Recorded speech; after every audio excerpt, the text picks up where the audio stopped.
Hello everyone, स्वागत है दोबारा हमारे वीडियो में। इस वीडियो में सब्जेक्ट है इरिगेशन इंजीनियरिंग। तो चलिए शुरू करते हैं आज का टॉपिक।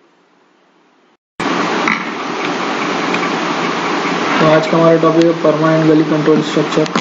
इसको शुरू करते हैं। These gullies control structure are constructed by using permanent material like masonry, reinforced concrete और अर्थ। तो जो मटेरियल है वो सभी चीज़ों में सेम होता है, परमानेंट हो या टेम्परेरी हो। ऐसा ज़रूरी नहीं है कि जो अर्थ का यूज़ है वो सिर्फ टेम्परेरी स्ट्रक्चर्स के लिए यूज़ करते हैं। अर्थ का मतलब जो सॉइल है, उसकी पोर्शन पे जो एक्सकेवेशन के थ्रू हमको जो सॉइल मिलती है उसको बोला जा रहा है यहाँ पे अर्थ। तो उसके भी थ्रू हम एक परमानेंट स्ट्रक्चर बना सकते हैं और एक अच्छी खासी स्टेबिलिटी उसको प्रोवाइड कर सकते हैं। जो मटेरियल होती है वो सभी स्ट्रक्चर के लिए कॉमन हो सकती है। यहाँ पे परमानेंट गली कंट्रोल स्ट्रक्चर के लिए जो मटेरियल है वो मैसनरी है, रेनफोर्स्ड कंक्रीट है, मतलब ईंट, रेत, गिट्टी, सीमेंट या फिर मिट्टी। इन सब चीज़ों के थ्रू हम एक permanent gully control structures create कर सकते हैं। तो इनका पर्पस ही यही होता है। They solve several purpose such as checking the advance of vertical overall at the gully head, conveying the discharge from gas waterway into drain ditches very smoothly, and also creating water storage through the provision of earth fill dam in the structure. तो इनका जो main function होता है इसमें एक permanent gully control structure का, तो वो ये होता है कि जो गली हेड है या उसकी जो एडवांसिंग स्टेज है या फिर जो उसका साइज इनलार्जमेंट हो रहा है उसको चेक करना, उसको रोकना और उस पोर्शन में इरोजन कंट्रोल करना, ये उसका मेन फंक्शन होता है। अब और उसके यूज़ हो सकते हैं लाइक अप स्ट्रीम साइड में पॉन्डिंग क्रिएट करके, जिसका हम इरिगेशन के लिए यूज़ कर सकते हैं किसी भी चैनल में उसको क्रिएट करके, इन स्ट्रक्चर्स का क्रिएट करके। और जो है इन स्ट्रक्चर का और यूज़ भी होता है जो कि वाटर को जो सेफली है पास कराना उस स्ट्रक्चर में, मतलब उस पोर्शन से, ताकि जो अप स्ट्रीम से डाउन स्ट्रीम साइड पे जो वाटर फ्लो हो रहा है तो एक हेड से गिरने के कारण डाउन स्ट्रीम साइड पे भी इरोजन ना हो, उसके भी सेफ रिमूवल और एनर्जी डिसिपेशन के लिए स्ट्रक्चर जो है वो क्रिएट किए जाते हैं। For gully control it is always recommended to use vegetative और any other simple method which can be easily stabilize. तो गली कंट्रोल के लिए हमको अप स्ट्रीम और डाउन स्ट्रीम दोनों साइड पे वेजिटेशन करना ज़रूरी होता है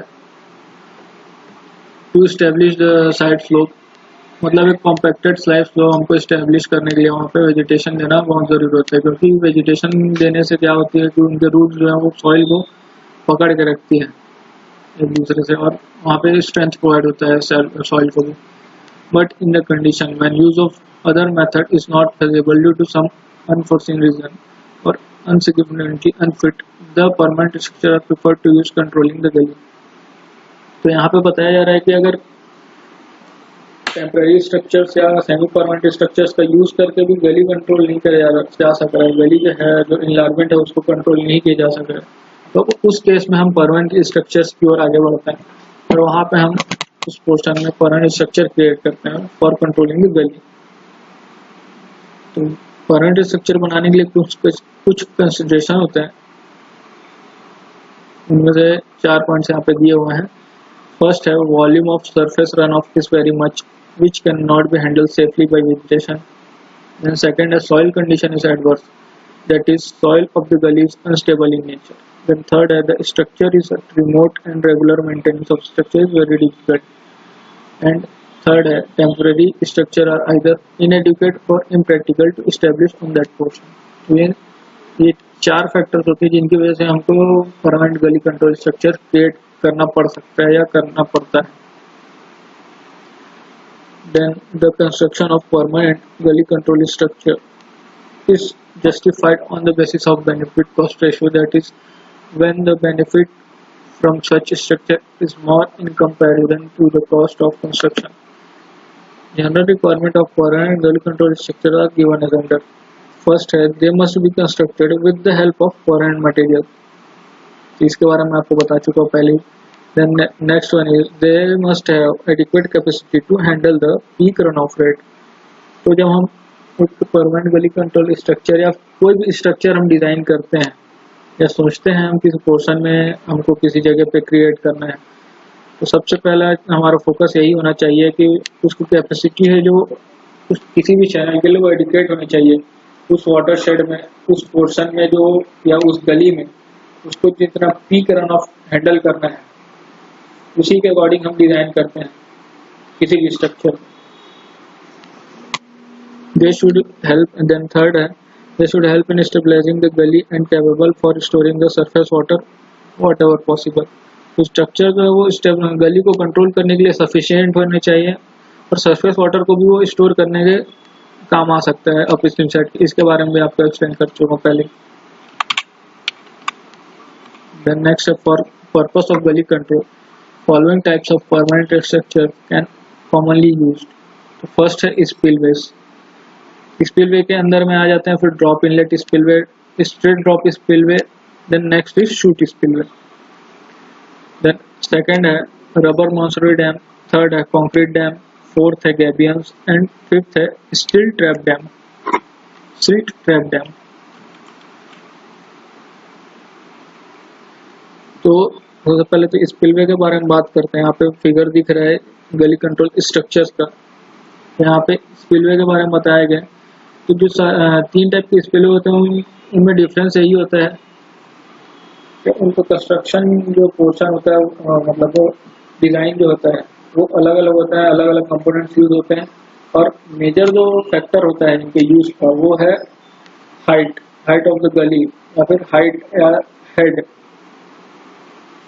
हेड के बेसिस पे ही डिसाइड होता है कि किस जगह पे कौन सा स्ट्रक्चर हमको यूज करना है। लाइक शूट स्पिलवे जो है वो सबसे ज़्यादा हेड पे यूज होता है, फिर ड्रॉप स्पिलवे, फिर ड्रॉप इनलेट स्पिलवे। अब इसके जो लिमिट्स हैं हेड के उनके बारे में हम इन सभी स्ट्रक्चर के बारे में डिटेल पे पढ़ेंगे आगे।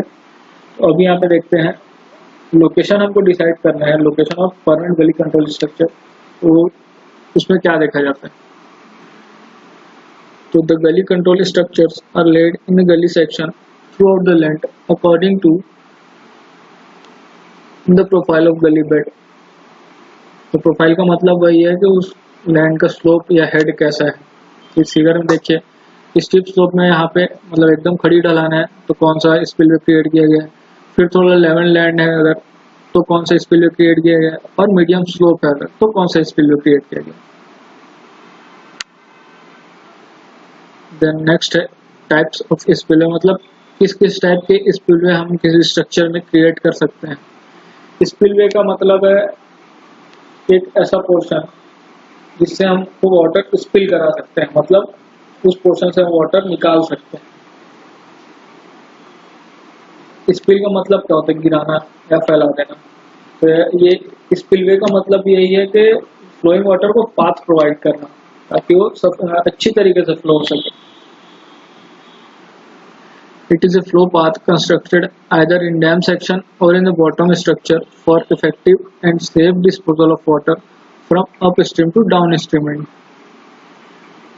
तो इसको हम ऐसे समझ सकते हैं लाइक एक कोई स्ट्रक्चर है, ये साइड व्यू है मान लीजिए, सॉरी फ्रंट व्यू से देखते हैं।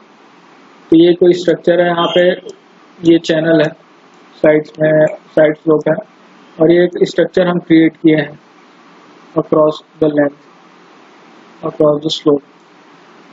तो इस पोर्शन में हमको ओवरटॉपिंग कंडीशन या इस स्ट्रक्चर में ओवरटॉपिंग कंडीशन क्रिएट ना हो, उसके लिए हम यहाँ पे एक छोटा सा पोर्शन काट देते हैं। सिंपल वर्ड्स में कहा जाए तो काट देते हैं, रिमूव कर देते हैं। ये जैसे ये टॉप है तो इसमें हम फैक्टर ऑफ सेफ्टी के तहत इसकी हाइट और थोड़ी सी बढ़ा के ऐसा क्रिएट कुछ कर देते हैं।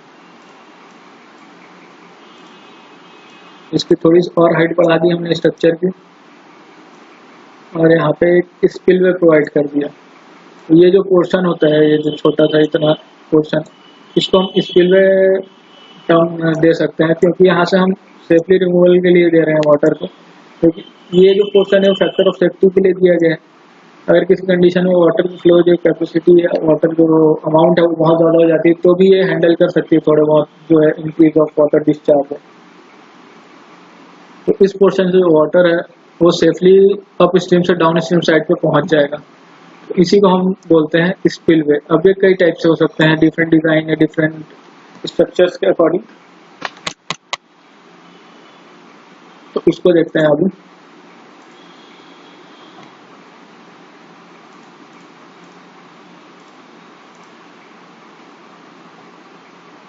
As per term meaning, the spillway is part to cross the flow from one end to other end। तो यहाँ पे वही चीज बताई जा रही है कि स्पिलवे जो है पाथ होता है वाटर फ्लो, वाटर के फ्लो के लिए जो प्रोवाइड किया जाता है ताकि वो एक एंड से दूसरे एंड या फिर अप स्ट्रीम से डाउन स्ट्रीम साइड पे सेफली पास हो सके किसी भी स्ट्रक्चर से। The basic component of spillway used as permanent gully control structure hydraulic structure are the inlet, conduit and the outlet. तो स्पिलवे में तीन मेजर पार्ट्स होते हैं, इनलेट, कंड्यूट एंड आउटलेट।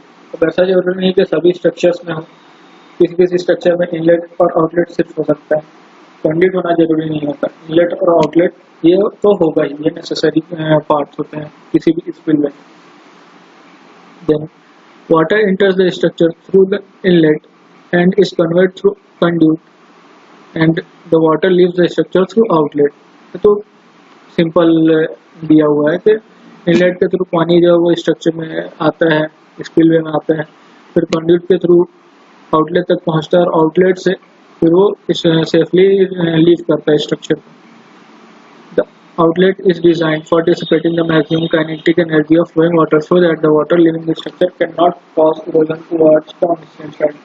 तो आउटलेट को डिजाइन करने के टाइम पे ये चीज़ ध्यान रखी जाती है कि जो मैक्सिमम काइनेटिक एनर्जी है वो उसको डिसिपेट करे और फ्लोइंग वाटर की जो मैक्सिमम फ्लोइंग वाटर की काइनेटिक एनर्जी होती है उसको मैक्सिमम डिसिपेट करता है आउटलेट पोर्शन जो है, ताकि वो एक स्लो वेलोसिटी में आउटलेट से बाहर निकले और वहाँ डाउन स्ट्रीम साइड पे इरोजन क्रिएट ना करें।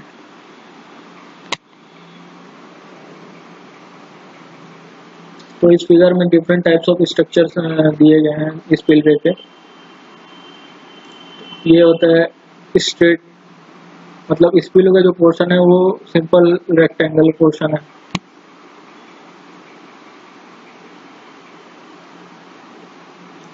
नेक्स्ट है कर्व पोर्शन।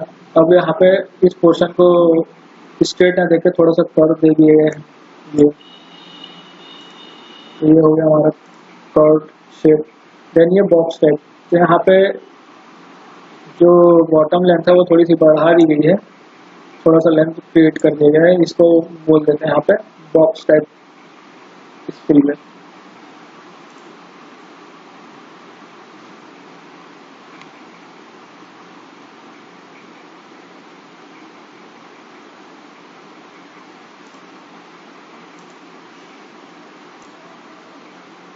तो सबसे पहले तो यहाँ पे देख लेते हैं कि ये जो पोर्शन है वो इनलेट का है, ये वाला जो सेकंड रो दिया हुआ है वो कंड्यूट का है और ये वाला जो पोर्शन दिया है वो आउटलेट का है।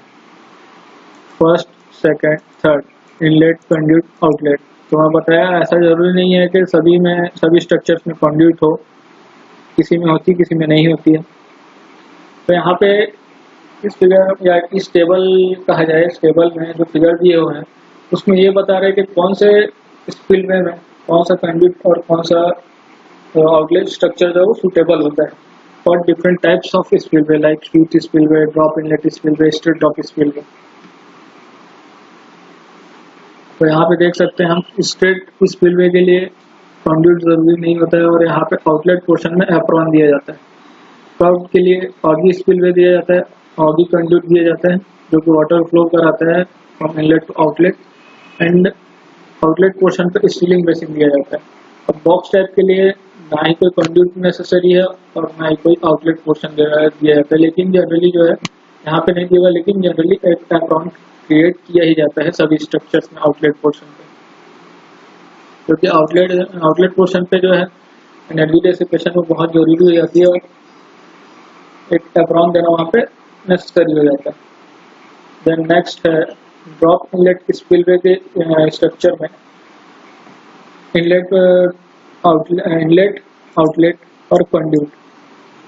कौन कौन सी यूज़ करते हैं। तो इनलेट के 3 टाइप्स हो सकते हैं, स्ट्रेट, फर्स्ट है स्ट्रेट, सेकंड है फ्लेयर्ड। फ्लेयर्ड मतलब एक ट्रेपेजोइडल शेप दिए जा रहा है यहाँ पे, थोड़ा सा रेक्टेंगुलर पोर्शन, फिर देन एक साइड स्लोप में प्रोवाइड कर दिया जा रहा है एक पोर्शन, तो ये इसको बोल दे रहे हैं यहाँ पे फ्लेयर्ड। देन नेक्स्ट है बॉक्स टाइप, देन कंड्यूट में रेक्टेंगुलर शेप हो सकता है या फिर ट्रेपेजोइडल शेप हो सकता है। देन आउटलेट के लिए एप्रॉन, फिर कैंटिलीवर टाइप एप्रॉन है, फिर SAF है मतलब सेल्फ स्केलिंग बेसिन है, इसका फुल फॉर्म हम आगे देखेंगे। सेंट एंटोनियो फॉल्स, इसका फुल फॉर्म है सेंट एंटोनियो फॉल्स। इसका नाम इसके साइंटिस्ट के नाम पे पड़ा हुआ है, सेंट एंटोनियो फॉल्स। तो यहाँ पे स्ट्रेट ड्रॉप इनलेट स्पिल में, स्ट्रेट स्पिलवे के लिए रेक्टेंगुलर जो है एप्रॉन प्रोवाइड किया जाता है, सॉरी रेक्टेंगुलर कंड्यूट प्रोवाइड किया जाता है और आउटलेट पे एक एप्रॉन दिया जाता है। देन सेकंड में फ्लेयर्ड के लिए ट्रेपेजोइडल कंड्यूट यूज किया जाता है और आउटलेट पे कैंटिलीवर टाइप का जो है आउटलेट प्रोवाइड किया जाता है। देन नेक्स्ट है बॉक्स टाइप के लिए ज़रूरी नहीं है हमको कंड्यूट देना और आउटलेट पोर्शन पे SAF स्ट्रक्चर दिया जाता है।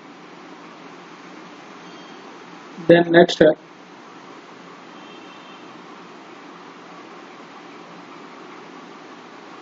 Straight drop spillway. Straight drop spillway में 2 टाइप से हो सकते हैं यहाँ पे, स्ट्रेट ये सिंपल एक रेक्टेंगुलर, या फिर सेकंड है जिसमें एक एंगल दे दिया हुआ थोड़ा सा। नेक्स्ट है कंड्यूट बॉक्स टाइप या फिर पाइप टाइप। देन इसमें आउटलेट पोर्शन पे या तो कैंटिलीवर दे सकते हैं या फिर SAF दे सकते हैं। तो ये हो जाते हैं सभी स्ट्रक्चर जो कि डिफरेंट टाइप्स ऑफ स्पिलवे में हम यूज कर सकते हैं। अब नेक्स्ट टॉपिक है हमारा ड्रॉप इनलेट स्पिलवे, इसको देखते हैं हम लोग नेक्स्ट वीडियो में। आज के लिए बस इतना ही, थैंक यू गाइस।